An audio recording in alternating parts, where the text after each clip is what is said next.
Começa agora mais um episódio do podcast diário do Denil. Muito bom dia! Já vai preparando o seu café sem açúcar e bora para mais uma quinta-feira com você bem informado. Eu sou a Silvia. E eu sou o Pedro. E vamos lá, pessoal! Chegou ela, quinta-feira, quentinha, daquele jeito, pessoal. Dia 30 de julho, vamos lá, penúltimo dia do mês, Pedrão. E vamos com tudo, vamos com muitas informações pra deixar esse pessoal bem informado. Isso mesmo, Silvio. Olha, eu tô animado aqui, tá? Mas ó, antes de começar o episódio, temos uma surpresa pra vocês. Valendo o ingresso pro 6 e 6, hein? Olha, todos os dias, várias marcas incríveis passam por aqui, né? Mas quantas delas você realmente lembra? Diga aqui pra gente, quais são as 3 primeiras marcas que vêm à sua cabeça? Boa, pessoal, tem um link na descrição pra você testar a sua memória junto com as nossas marcas. Agora vamos lá, puxar o cardápio por aqui, Pedrão. Imundo, líder sanitário dos Estados Unidos na pandemia, é acusado de mentir sobre a Covid-19. Em Brasil, Moraes exige que defesa esclareça se Bolsonaro autorizou o vídeo feito com a inteligência artificial. E ainda em inteligência artificial, empresas da categoria destroem livros raros durante o treinamento de seus modelos. Mais americanos usam maconha diariamente do que consomem álcool ou tabaco. E para fechar, um tour pelas principais manchetes de economia do Brasil e do mundo. Agora, palavrinhas patrocinadores e bora! Primeira história.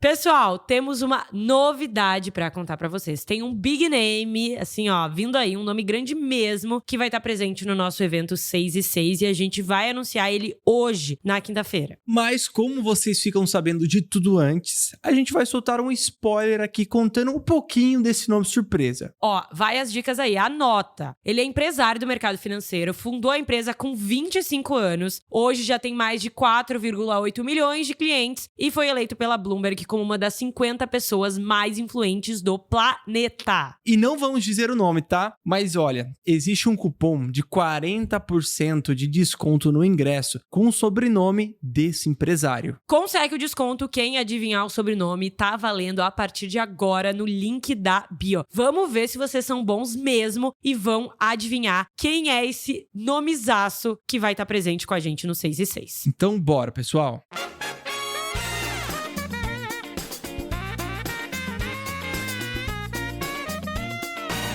A pandemia voltou a ser tema no Congresso americano. O Dr. Anthony Fauci, responsável por liderar a resposta dos Estados Unidos à pandemia, está sendo investigado por mentir sobre a origem do vírus durante a crise sanitária. Tá, mas para você entender melhor o que está acontecendo, no último final de semana, um senador aliado de Trump divulgou mais de 1.100 páginas de um diário do Dr. Fauci. E os textos escritos entre 2019 até 2022 mostram 2 teorias sobre a origem da Covid-19, causas naturais e um vazamento de laboratório. Em anotações do início da pandemia, o médico diz que durante uma reunião com 6 cientistas renomados, 4 consideravam possível que o vírus tivesse surgido em laboratórios. Posteriormente, o médico ficou mais convencido de que a origem era natural. E ontem, Fauci foi intimado a depor no Congresso, onde invocou seu direito de ficar calado mais de 100 vezes durante a audiência de 3 horas. A esquerda americana considerou a sessão retrógrada e tendenciosa, afirmando que a repercussão serve como uma cortina de fumaça para o caso Epstein e para a guerra do Irã. A pressão que o Dr. Fauci vinha sofrendo desde a pandemia fez inclusive o ex-presidente Joe Biden conceder um indulto preventivo para ele nos seus últimos dias de governo, protegendo de acusações relacionadas a qualquer comentário feito em anos anteriores. Em uma publicação no X com mais de 15 milhões de visualizações, o próprio perfil da Casa Branca divulgou um site do governo americano com teorias de que a Covid-19 surgiu em um laboratório. E assim encerramos a nossa primeira história do dia.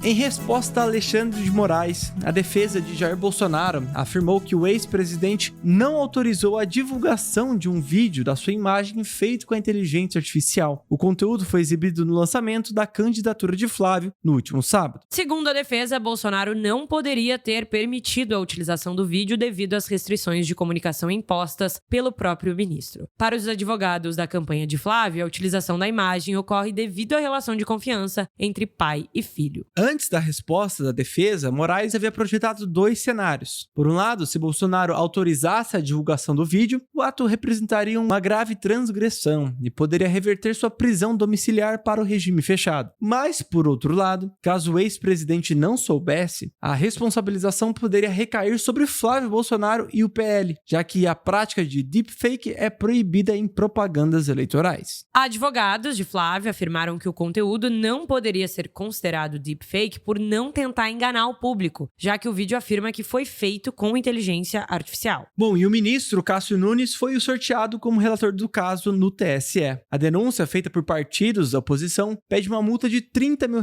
para que o conteúdo seja considerado ilícito. E segundo informações, 3 ministros do STF devem entrar em cena caso o vídeo não seja punido. Fechamos a segunda história do dia e bora pra próxima.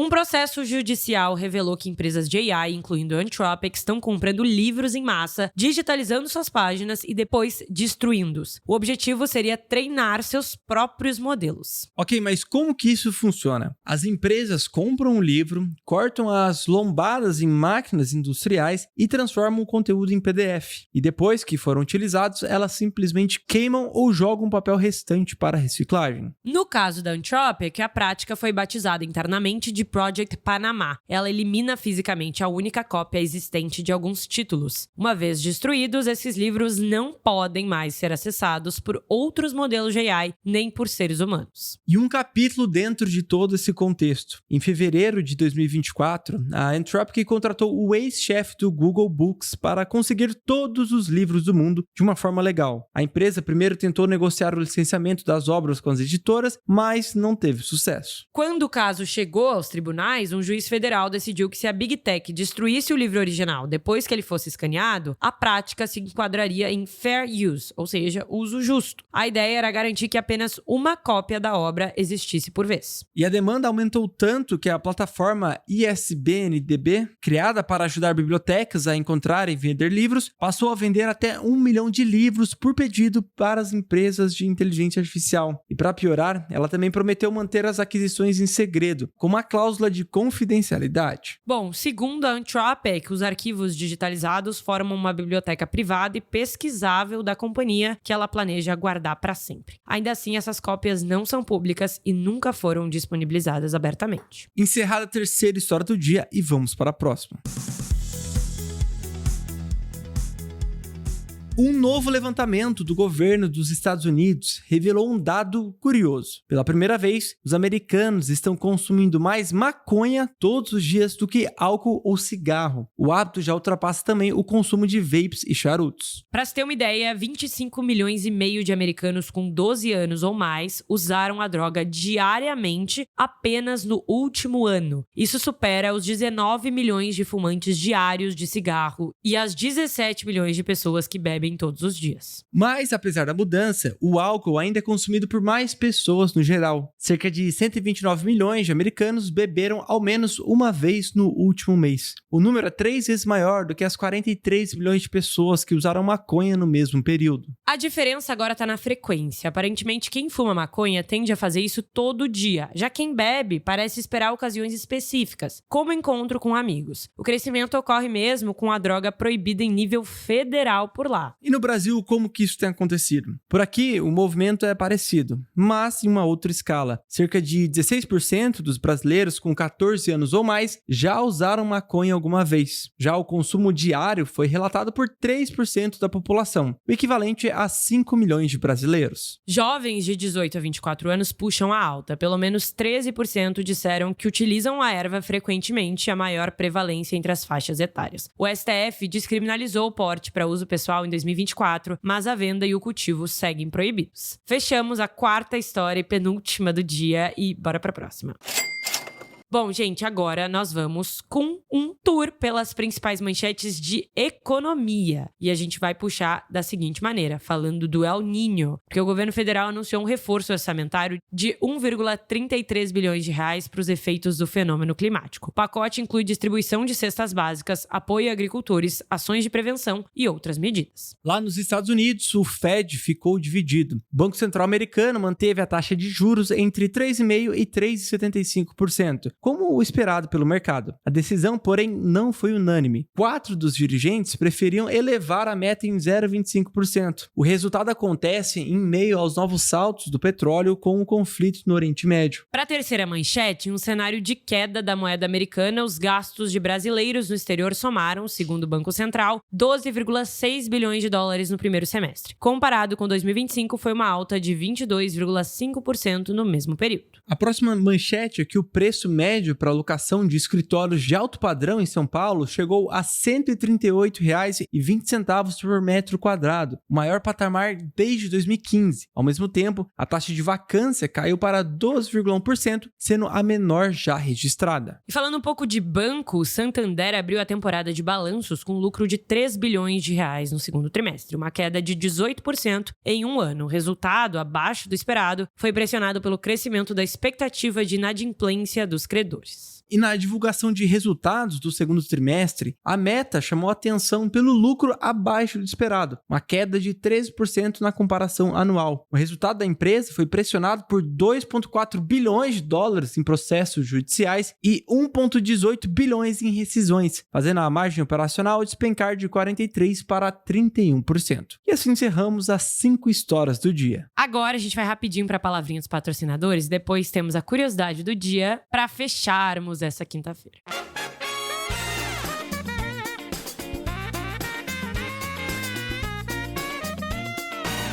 Pedrão, seguindo com as dúvidas dos nossos ouvintes sobre o consórcio Ademicon, chegou uma da Lorena, bora ouvir. Olá, excelente dia. Minha dúvida sobre o consórcio é a seguinte: se eu tiver o recurso para comprar o bem à vista, o consórcio ainda é uma estratégia mais interessante? Que pergunta boa, hein? E a resposta é sim. Pensa comigo. Você quer um imóvel de R$1 milhão e tem esse valor à vista. Se você comprar, você fica sem parcelas, mas também sem o seu milhão de uma só vez. Agora, se você entrar em um consórcio de R$1 milhão e oferecer um lance alto de 750 mil para antecipar a contemplação, quando a carta sair, você compra o imóvel à vista do mesmo jeito. E como você usou só 750 mil no seu lance, ainda tem 250 mil para mobiliar o seu imóvel, ou até mesmo deixar aplicado, rendendo um valor que já ajuda a pagar as próprias parcelas do consórcio. Isso aí, Pedrão. Restou alguma dúvida, pessoal? Manda um áudio pra gente, o link tá na descrição.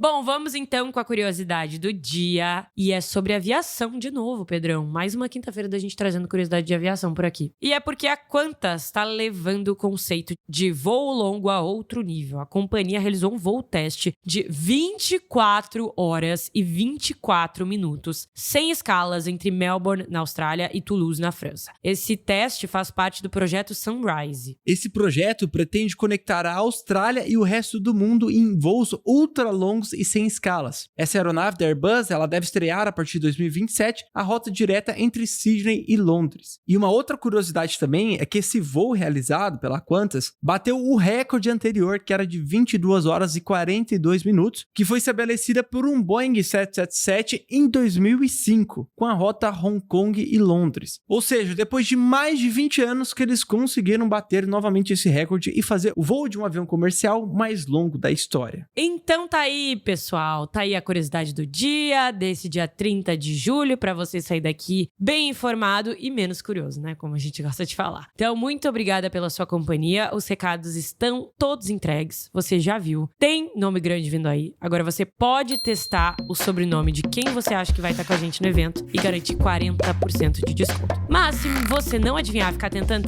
não adivinhar e quer ir no evento de qualquer forma, usa o cupom SILDOPOD ou Pedro30 e nos vemos lá. E ó, posso dar um spoiler, vai ter espaço do podcast lá no evento, então você vai conhecer todos nós. Muito obrigada pela sua companhia e falou! Esse programa foi produzido por TNS.